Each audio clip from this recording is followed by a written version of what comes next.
आजकल ना हम थोड़ा वो आइडल मेंटालिटी हो गई, जैसे हम किसी व्यक्ति से बात करते हैं और कल्पना ऐसी चीज है किसी भी चीज को सुंदर बना देती है कि आपने उस व्यक्ति से बात भी नहीं करी, आप सोचते हो ये हंसता ऐसे होगा, ये ऐसे बात करता होगा, ये ऐसे मुस्कुराता होगा। हम आप तो खैर चलो पढ़े लिखे लोग हैं, कुछ लोग लिए मोदी एसआर के भगवान है। तो मतलब वो चीज होती है ना कि आदमी इस सोच में ही, और फिर हमें उसमें मजा आने लगता है, हम कंफर्टेबल हो जाते हैं, हम डिफेंसलेस हो जाते हैं। तो मैंने उसी के ऊपर लिखा था कि मैंने लिखा, मैंने ख्वाबों में ख्वाबों से ख्वाबों का आफताब बना दिया।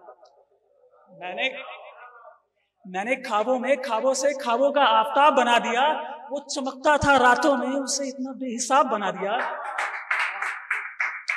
मेरे दिन हंसी रातें हंसी, मेरे दिन हंसी रातें हंसी, मैं खुश था उसकी नरमी में, मैं भूल गया ज़मीर कहीं ना पहना चोगा सर्दी में।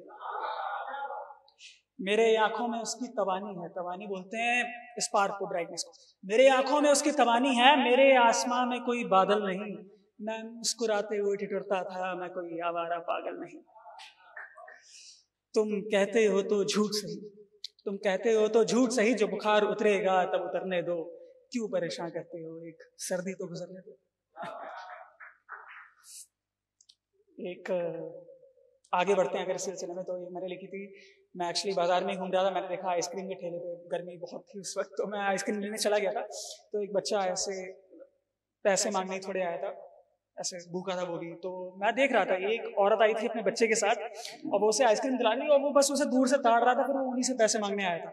तो मैंने लिखा था उस बच्चे के, हम अक्सर उन लोगों के बारे में लिखते हैं, मैं बोल रहा हूँ कि अगर वो हमारे बारे में लिखता तो कैसे लिखता। तो मैंने लिखा था कि वो रोता सोने के पालने में, मेरे आंसू मिलते हैं बारिश में, वो सोता खिलौनों से खेलकर, मैं देखता सपने गुजारिश में। वो माँ की उंगली खींचता था ठंडी कुल्फी खाने को, वो माँ की उंगली खींचता था ठंडी कुल्फी खाने को, मैं गर्मी में हाथ फैलाता था घर पे कुछ पैसे लाने को। वो जाता बड़े स्कूल में था, वो जाता बड़े स्कूल में था, खुश था बस पास होने से, मैं फटी पुस्तकें ताकता था आई जो माँ के रोने से। वो नरम फुलके तोड़ता था, मैं सूखी भी चब लेता था, वो नरम फुलके तोड़ता था, मैं सूखी भी चब लेता था, उसे शरबत भी फीका लगता था, मैं चाय ठंडी सुरख लेता था। उसकी माँ गाल चूमती थी, पिता पीठ पे घुमाते थे, मैं लकड़ी की नरमी में मुस्काता था, पिता जो पीठ पे लाते थे। मैं बेबस मैं लाचार नहीं, मैं बेबस मैं लाचार नहीं, ये संसार समान नहीं, कोई धूप में मुस्का के खेलता है, किसी को छाया में भी आराम। एक ये कविता है थोड़े दिल के करीब है, क्योंकि प्रैक्टिकल भी बहुत ज्यादा है। मतलब आपके मेरे जीवन में सबसे कई बात ऐसे कुछ लोग होते हैं जिनको हम बहुत अपने दिल के करीब मानते हैं, पर हो सकता है वो हमारे बारे में ऐसा ना सोचते हैं, हो सकता है वो हमारे लिए वो फीलिंग्स ना रखते, हो सकता है वो हमसे नफरत करते हो या हमारा बुरा सोचते हो और हम उन्हें अपना हितैषी समझ बैठते हैं। मतलब एक चेहरा, एक मास्क है किसी व्यक्ति का। तो मैंने उसी पर लिखा था कि अपनापन छलका दूंगा तुम पर, अपनापन छलका दूंगा तुम पर, मुस्कुराहट से सूखा पोंछ दूंगा, फिर नादानी का गमछा पहना कर मैं छल से गला घोट दूंगा। मनु समाज के शतरंज, मनु समाज के शतरंज में मैं राजन के निकट का प्यादा हूं, मैं दगाबाजी भी करता हूं, मैं दिखने में भी सादा हूं।